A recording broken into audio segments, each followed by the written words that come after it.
aminareo ane ny famindram-po sy ny fiadanana avy amin'Andriamanitra tompontsika. Ny salamo faharaiky amby 50 ka ny andiny ny fahadimy amby folo hatramin'ny fahafito amby folo no iarahantsika midera an'Andriamanitra. Salamo faharaiky amby 50 ny andiny ny fahadimy amby folo hatramin'ny fahafito amby folo. Mitsangana ary dia rao ny Tompo Andriamantsika. Ho ny mpanao salamo amin'ny anaran'ny Tompo.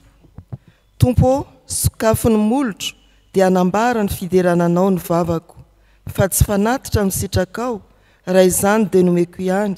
Ny fanatitra adorana tsy mahafaly anao, ny fanatitra ho an'Andriamanitra dia fanatorotoro sy fotorotoro sy mangorakoraka Andriamanitra tsy mba ataonao tsinotsinona. Amen. Ivavaka isika. Izany no tononkira entinay manandratra ny fisaorana sy fankasitrahana ary ny fiderananao Andriamanitra.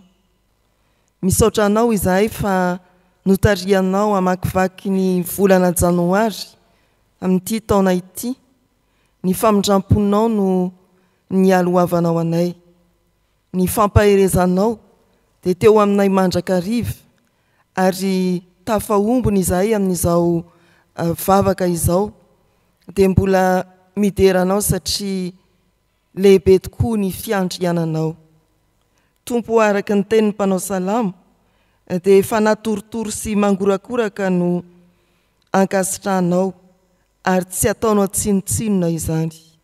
Indreto izahay tsy manafina ny fahotanay fa manatona anao mba hodiovinao afaka amin'ny tsy fahamarinana rehetra. Eny Tompo avao izy indray ny mahazanaka ao anay amin'ny alalan'i Jesosy Kristy nandatsaka ny rano teo amin'ny hazo fijaliana.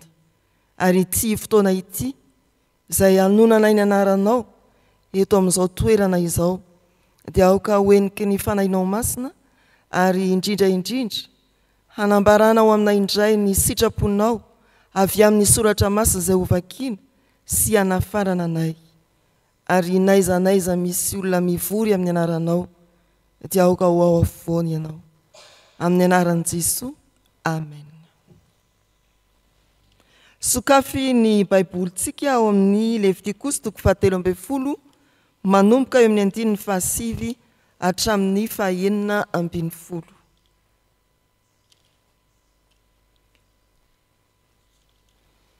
Levitikosy 7:12 andiny 7 hatramin'ny 7.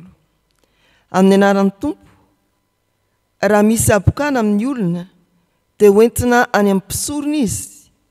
Ary raha zany mpisorona izy ka hitany fa misy mamontsina fotsy eo amin'ny hoditra sady efa niova ho fotsy ny volo ary misy nofo mangenahena hita eo amin'ny mamontsina dia abokana efa ela teo amin'ny hoditry ny nofony zany ka ataon'ny mpisorona hoe maloto izy, tsy atokany toerana akory izy fa efa maloto. Ary raha mipopotra mihitsy eo amin'ny hoditra ny abokana ary manenika ny hoditr'ilay marary hatramin'ny lohany ka hatramin'ny tongony, naiza zany mpisorona ary zany mpisorona ka hitany fa manenika ny tenany rehetra ny abokana dia ataony hoe madio ilay marary fa efa niova ho fotsy avokoa izy ka dia madio. Fa raha misy nofo mangenahena miseho eo aminy dia loto izy. Ary raha zany mpisorona ny nofo mangenahena dia ataony hoe maloto izy fa maloto nofo mangenahena abokany zany. Ary raha miova ny nofo mangenahena ka tonga fotsy dia ankeo amin'ny mpisorona izy. Ary raha zany mpisorona ilay marary ka hitany fa tonga fotsy ny aretina dia ataony mpisorona hoe madio izy fa efa madio. Amen. Ray masinao manamasinana amin'ny fahamarinana, teninao no fahamarinana. Amen.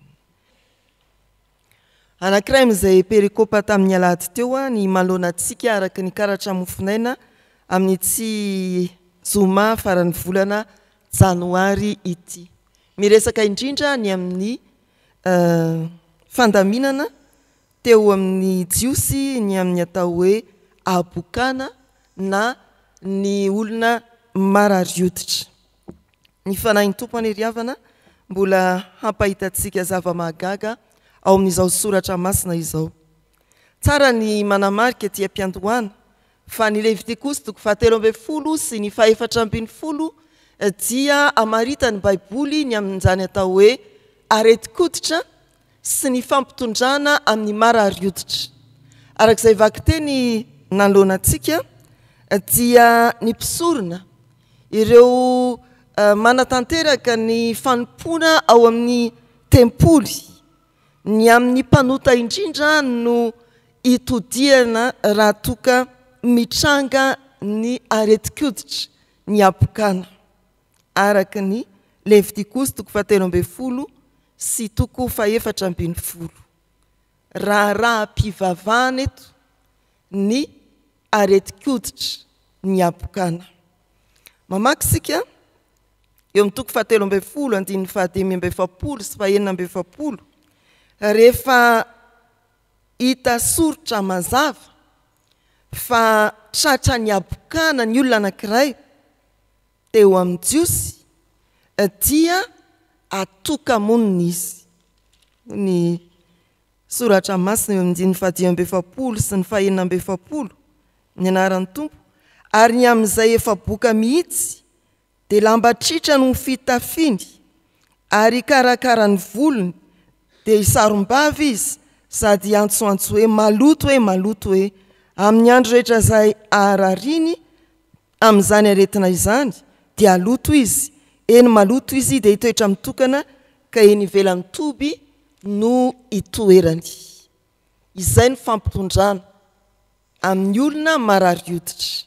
Fa mbola mitatra ny famaritana ny areti-koditra raha fitafiana ny tratrany ao amin'ny 13:7-10 dia dorana ny fitafiana.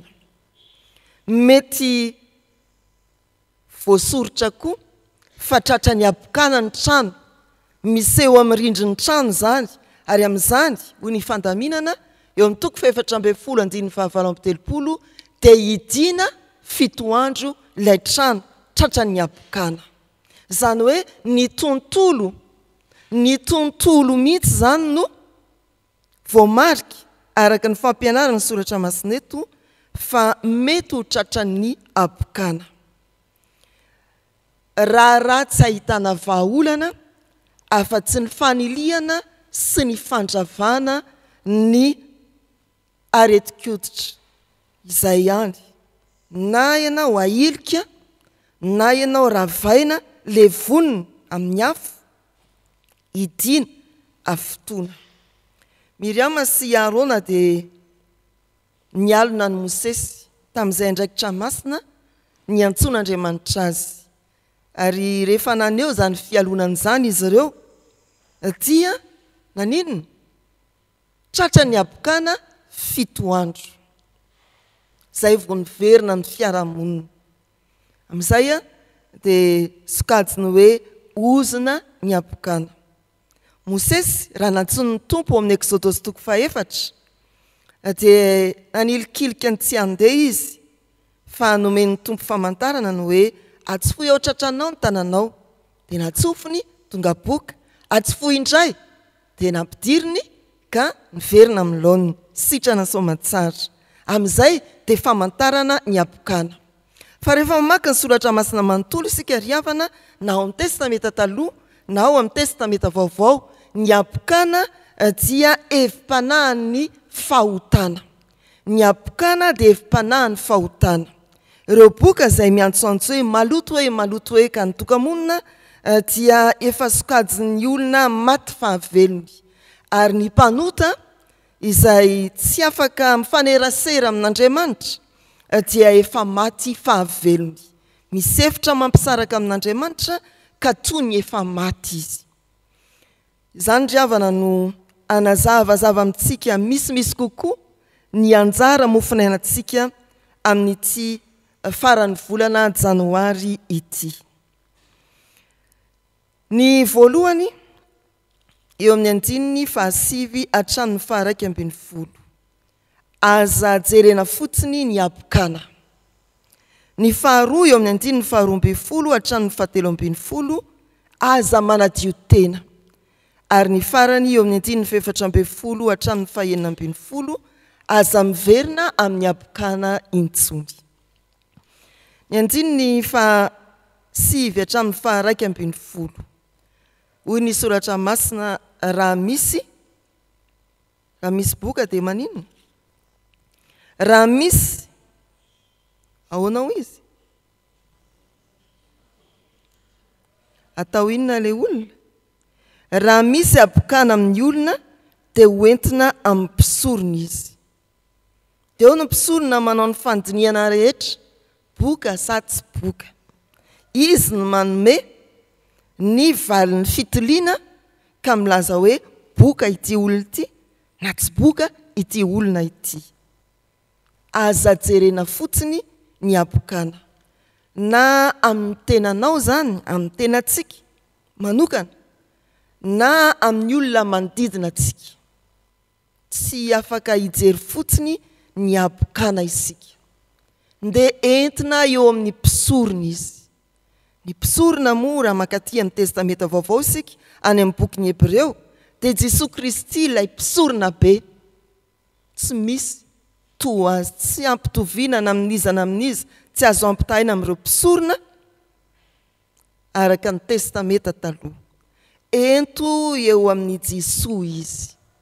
Raha misy apokana araka ny famaritana teny am-piantohana amin'ny hevim-panahy, raha misy olona hitanao fa boka, zany hoe nanao zavatra tsy araka ny sitrapon'Andriamanitra na nanota, raha ianao no nandika ny sitrapon'Andriamanitra, aza misalasala. Ento ny tenanao manatona ny Jesosy. Ento ny manodidina anao izay nanao fahadisoana anatona any Jesosy. Aza jerena fotsiny ny aretim-panahy mahazo antsika. Aza tezatezainao. Indraindray koa isika dia mifampitsara. Ianao maka ny toeran'ny Jesosy, ilay mpisorona dia miteny hoe tena diso raha anina, tena boka raha anina, tena nanota raha anina. Tsia, tsy izany ny antsoina antsika, fa hitondra izay nanao fahadisoana na nanota eo anatrehan'ny mpisorona dia Jesosy Kristy.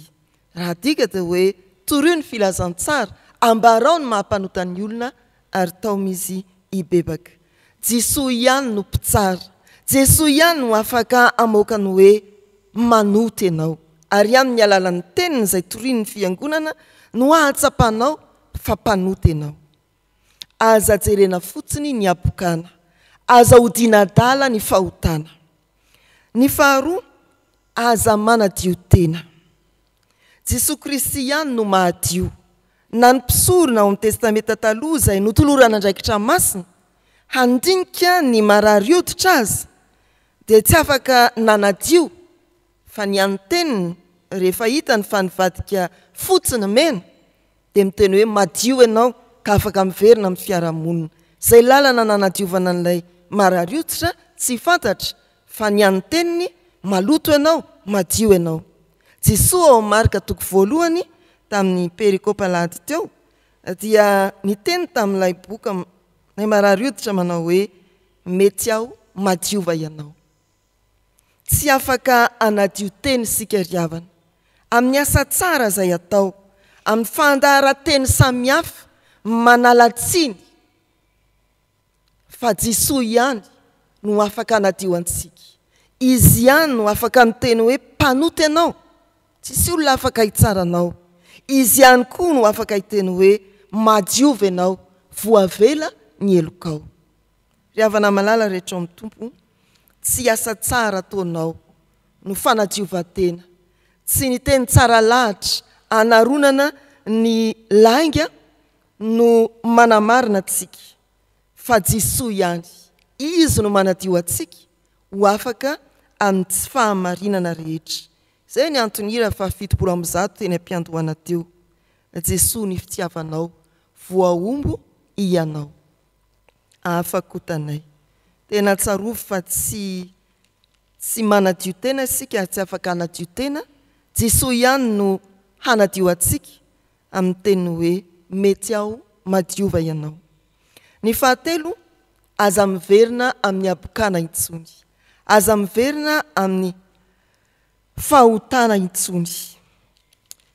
Ny andininy fa 12 sy ny 13 no milaza n'ilay fanadiovana teo, fa ny andininy fa 14 hatramin'ny fa 19 rehefa diniantsika tsara ny soratra masina dia manao hoe amin'ny anaran'ny Tompo: raha misy nofo mangena hena miseho ao aminy dia loto izy, fa raha zany mpisorona nofo mangena hena dia ataonao hoe maloto izy, fa maloto nofo mangena hena apokany zany. Raha miova nofo mangena hena ka tonga fotsy dia ankeo amin'ny mpisorona izy, raha lazay ny mpisorona ilay marary, zany mpisorona ilay marary ka hitany fa tonga fotsy ny aretina dia ataony mpisorona hoe madio izy fa efa madio. Miverina indray ny sehona aretina nofo mangena hena, ary tonga eo mpisorona indray ilay marary, raha mivadika fotsy dia atao hoe madio izy. Ny fiverena nofo mangena hena mariky ny abokana dia sary ny olona niverina indray amin'izay efa nalohany, sary ny olona voavela heroka milalao fahotana ka manararaotra ny famindrampon'Andriamanitra.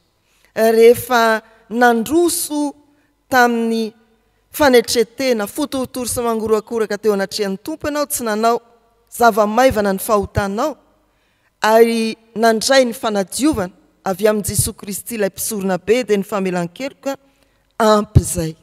Aza hiverenana intsony ny fahotana, efa nodiovin'ny Tompo ianao.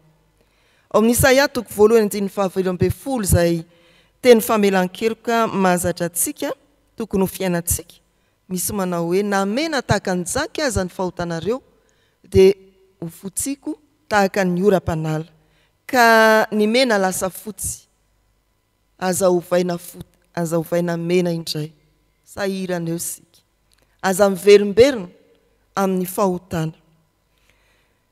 Misy ny olona dia tena hoe sasatry ny miarina, tonga eto izy androany miatrika andavanandrom-piainany miverina ihany eny ambony latabatra manao dahalo. Tonga eto izy androany dia miatrika eny andavanandrom-piainany raha mipitsokoa torak'izay ihany, sasatry ny miarina. Tsy hoe manasitrana fotsiny Tompoka miteny amintsika hoe madiova na hoe voavela ny elokao, fa tovanany koa hoe amin'izao sisa izao aza manota intsony. Ko amin'izany teny ny Tompo izany dia tsarovy fa manome ny fahasoavana izy mba hahafahantsika miady amin'ny fakapanahy eny amin'izao tontolo izao, maharesy ka tsy hiverina intsony amin'izay fahotana efa namelany ny Tompo anao. Ho famaranana ry havana, Jesosy Kristy no mpisorona lehibe, aza atao zava-maivana ny fahotana, manatonany Jesosy. Tsy afaka hanadio tena isika, fa izy no hiteny aminao hoe mety ao madiova ianao. Ary efa nidiovin'ny Tompo, andeha hiatrika ny fiainantsika andavanandro isika, aza hiverenana intsony. Ny fahadisoana efa nandraisanao famelan-keloka, dia adio ianao, adio ny asanao, adio izay rehetra ataonao andavanandro, ary hampita koa ny fahadiovana amin'ny manodidina ianao. Amen. Hivavaka isika ry havana. Tompo, misaotra fa tsy navelanao ivelan'ny teninao ny fiainanay. No heverinay tokoa mantsy fa miteny indrindra ny marary hoditra arabaky teny ny anjara soratra masina tamin'ity maraina ity. Izahay tsy raray avy reto dia tsisy afaka tamin'ny teninao. Marary hoditra izahay, miaiky ny fahotanay hatrany an-tampon-doka hatrany am-paladia, ka mba diovy fa tsy madio tena. Marary hoditra izahay, misaotra any amin'ny fanadiovanao, omeo anay ny herim-pahasoavanao mba tsy hiverenanay amin'ny lotom-pahotana endriky ny areti-koditra intsony. Mba tsy olona maty fahavelony mandendera ny lalam-be izahay, na miasa any amin'ny toeram-piasanay, fa olona efa nandray fiainam-baovao, miatrika fiainam-baovao. Vavolombelon'ny fanavaozana nataonao Jesosy Kristy ilay mpisorona be. Misaotra anao ary ombana indray amin'ity tontolo andro ity, amin'ny fandaharam-potoananay tsiraray avy, mba ho fandaram-potoana isehoany ny falebiazan'ny fiandriananao zany, atsapanay ny herinao manoana sy manampy, ny herin-tsaina avy aminao, ny herim-panahy avy aminao, ny herim-batana avy aminao.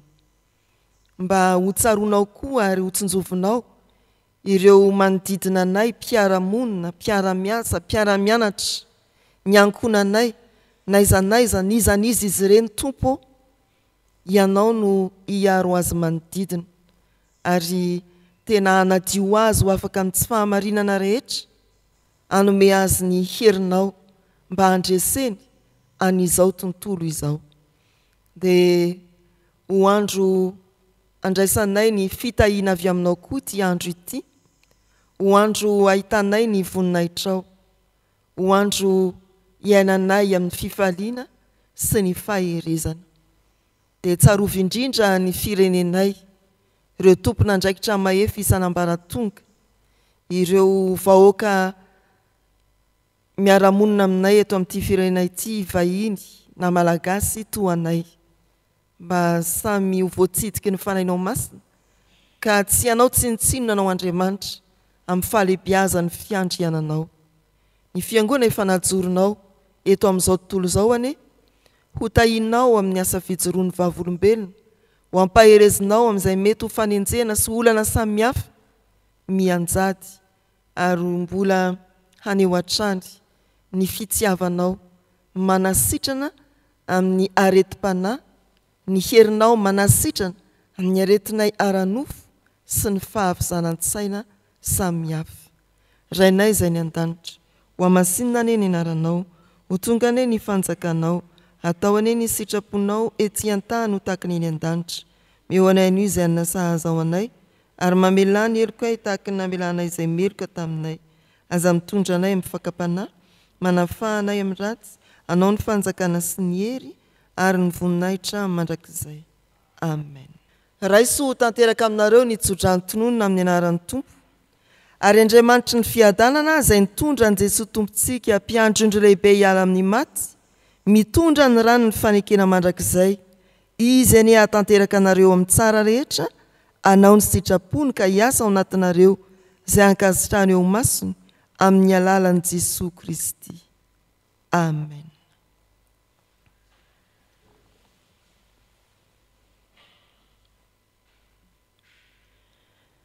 Ho an'Andriamanitra irery ihany ane ny voninahitra, amin'ny anaran'ny Ray sy ny Zanaka ary ny fanahy masina. Amen.